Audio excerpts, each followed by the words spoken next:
देखो, हम लोग न्यायपालिका पढ़ रहे हैं, तो क्या है कि समस्त न्यायालयों को सामूहिक रूप से क्या कहते हैं? न्यायपालिका कहते हैं। समस्त न्यायालयों को, जो भी न्यायालय है, अब लोअर कोर्ट है, हाई कोर्ट है, सुप्रीम कोर्ट है, सामूहिक रूप से हम उसको क्या कहते हैं? न्यायपालिका कहते हैं। न्यायालयों में शक्ति का विभाजन नहीं होता है, ठीक है। जैसे कि आप सरकार में देखते हैं कि कार्यपालिका, विधायिका, न्यायपालिका, इस प्रकार शक्ति बटी होती है। राज्यों में भी देखते हैं कि कुछ शक्तियाँ केंद्र के पास होती है, कुछ संघ के पास होती है, राज्यों के पास होती है। लेकिन न्यायालयों में ऐसी व्यवस्था नहीं है। न्यायालय में भारतीय न्यायालय के सबसे छोटे छोटे न्यायालयों के ऊपर जिला न्यायालय होता है, उसके ऊपर क्या होता है? उच्च न्यायालय होता है, और सबसे ऊपर क्या होता है? सर्वोच्च न्यायालय। तो सबसे पहले हम लोग सर्वोच्च न्यायालय के बारे में ही पढ़ते हैं। भारत की न्यायिक व्यवस्था क्या है? इकहरी है और एकीकृत है। इसका क्या मतलब हुआ कि भारत की न्यायिक व्यवस्था में वह एकीकृत है, इंटीग्रेटेड है। High court, supreme court, lower court, ये सब एक यूनिट की तरह है, ठीक है। हैं? देख रहे हैं? सर्वोच्च न्यायालय दिल्ली में स्थित है। सर्वोच्च न्यायालय दिल्ली में स्थित है। सर्वोच्च न्यायालय की स्थापना, गठन, अधिकारिता अधिकारिता शक्ति के विनिमय से संबंधित विधि निर्माण की शक्ति भारतीय संसद को प्राप्त है। याद रखें कि सर्वोच्च न्यायालय की स्थापना की बात करें, गठन की बात करें, अधिकार की बात करें, शक्तियों का रेगुलेट करने के संबंधित विधि निर्माण की शक्ति कहें, ये सभी किसके पास है? संसद के पास है। और ये प्रावधान किस में है? अनुच्छेद 124 में। अनुच्छेद 124 में क्या दिया है कि सर्वोच्च न्यायालय की स्थापना, गठन, अधिकारिता, शक्तियों के विनिमय से संबंधित विधि निर्माण संसद के पास हो गए। आगे बढ़ते हैं। लिखा है कि सर्वोच्च न्यायालय यानी कि सर्वोच्च न्यायालय में न्यायाधीशों की संख्या संशोधन विधेयक 2019 के अनुसार सर्वोच्च न्यायालय में एक मुख्य न्यायाधीश होंगे और 33 अन्य न्यायाधीश होंगे, ठीक है। एक मुख्य न्यायाधीश और 33 अन्य न्यायाधीश, यह संशोधन विधेयक 2019 के अनुसार है। सर्वोच्च न्यायालय में मुख्य न्यायाधीश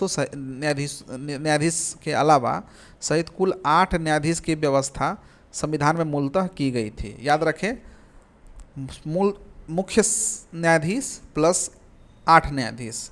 बाद में काम को मुख्य न्यायाधीश सहित कुल 8 न्यायाधीश। सर्वोच्च न्यायालय मुख्य न्यायाधीश सहित मतलब पूरा मिला करके 8 न्यायाधीश थे, ठीक है। तो व्यवस्था संविधान में मूलतः की गई थी। बाद में काम के बढ़ते हुए दबाव को देखते हुए 1956 में सर्वोच्च न्यायालय अधिनियम में संशोधन करके न्यायाधीशों की संख्या को बढ़ा करके 11 कर दिया गया। मतलब पहले 8, वो मुख्य न्यायाधीश सहित बात हो रही है, 8, उसके बाद 11। तदुपरांत 1960 की बात करें, देखिए सबसे पहली बार अगर बात करें न्यायाधीशों की संख्या को बढ़ाया गया 1956 में। उसके बाद 1960 में यह संख्या पुनः बढ़ाकर कितनी कर दी गई? 14 कर दी गई। 1978 की बात करें तो 18 कर दी गई। 1986 में 26 कर दी गई और 2009 में 31 कर दी गई थी। और 2019 में कितनी कर दी गई? तो 33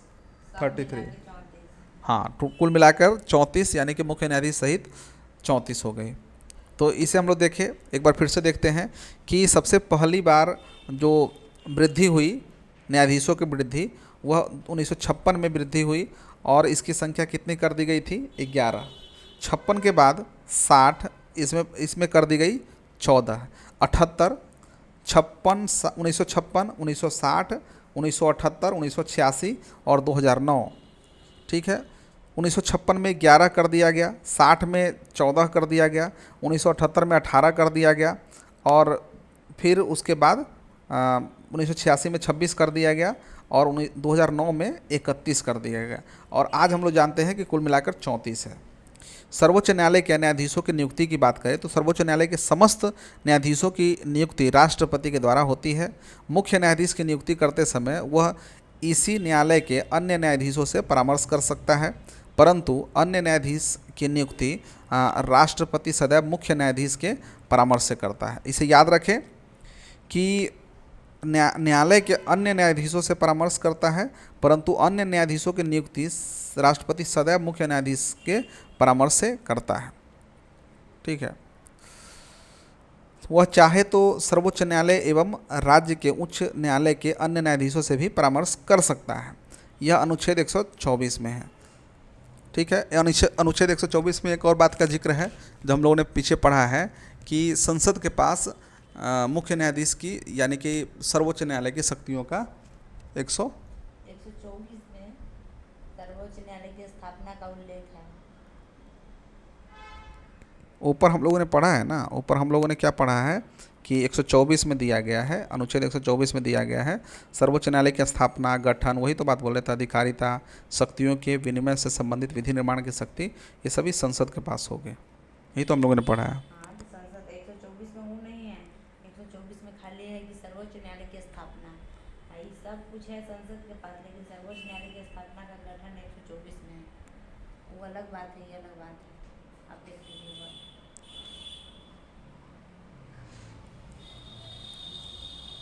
हाँ, सर्वोच्च न्यायालय की स्थापना, गठन, अधिकारिता, संसद के विनिमय से संबंधित विधि निर्माण की शक्ति भारतीय संसद को प्राप्त है।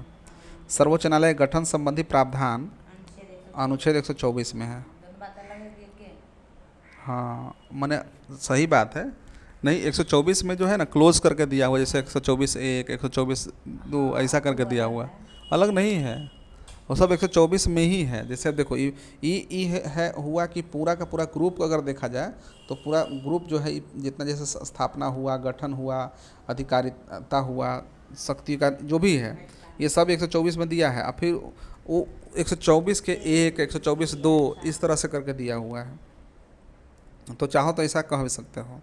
124(2) में यह है कि अब जो 124 नियुक्ति की बात है, सर्वोच्च न्यायालय के समस्त न्यायाधीशों की नियुक्ति राष्ट्रपति के द्वारा होती है।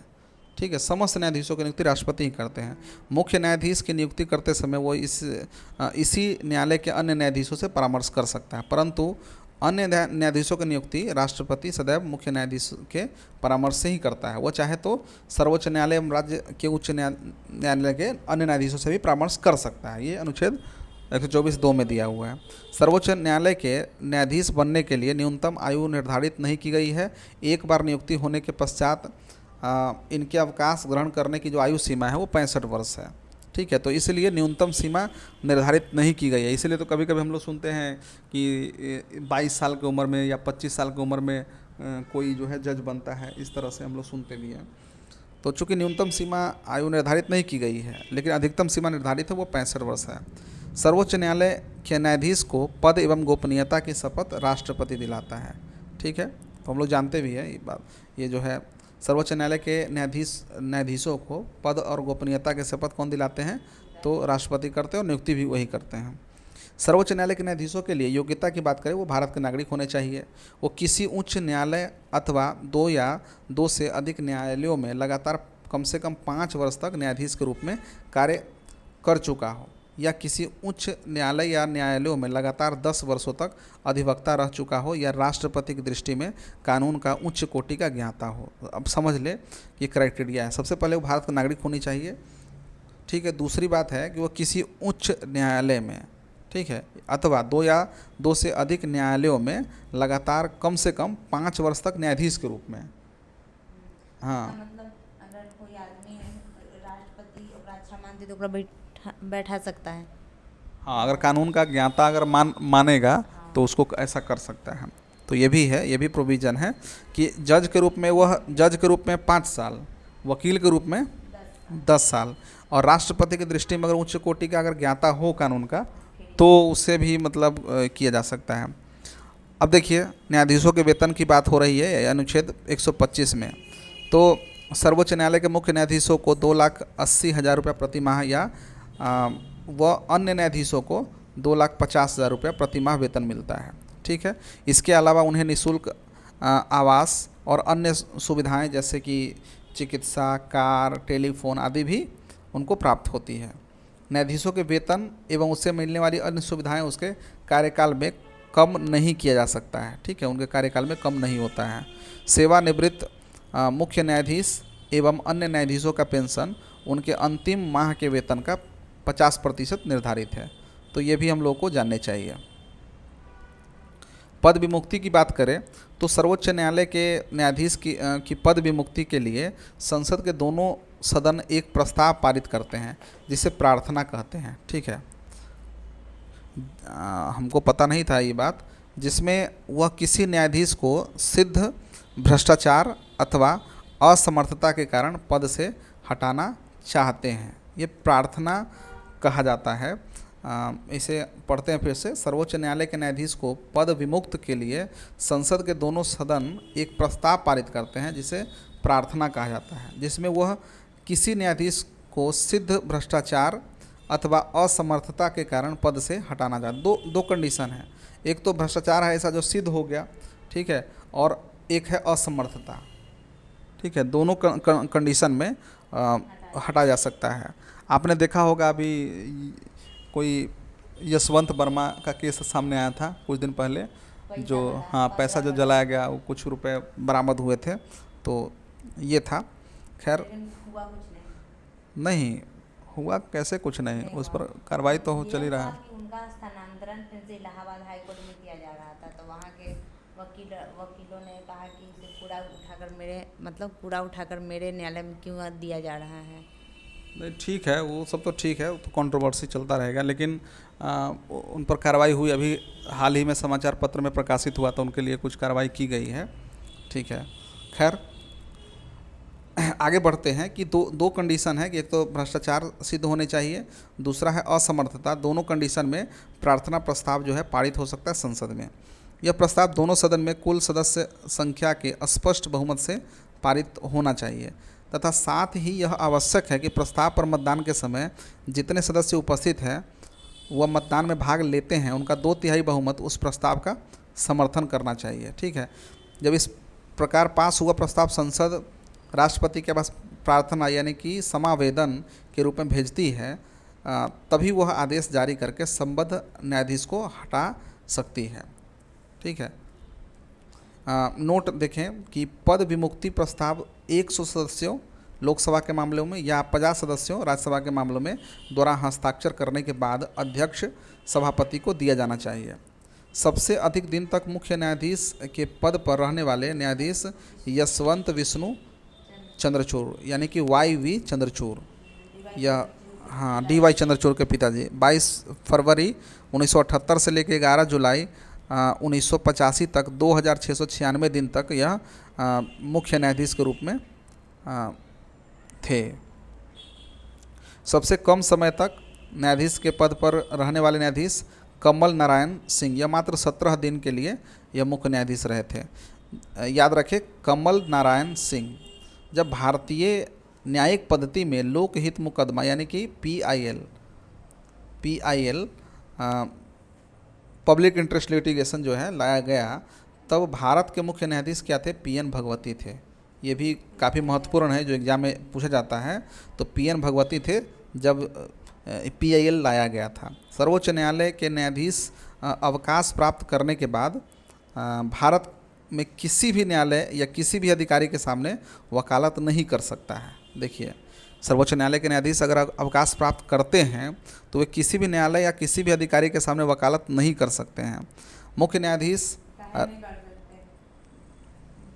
फिर बाद में हम लोग देखते हैं कि मुख्य न्यायाधीश राष्ट्रपति की पूर्व स्वीकृति लेकर दिल्ली के अतिरिक्त अन्य किसी स्थान पर सर्वोच्च न्यायालय की बैठकें बुला सकता है।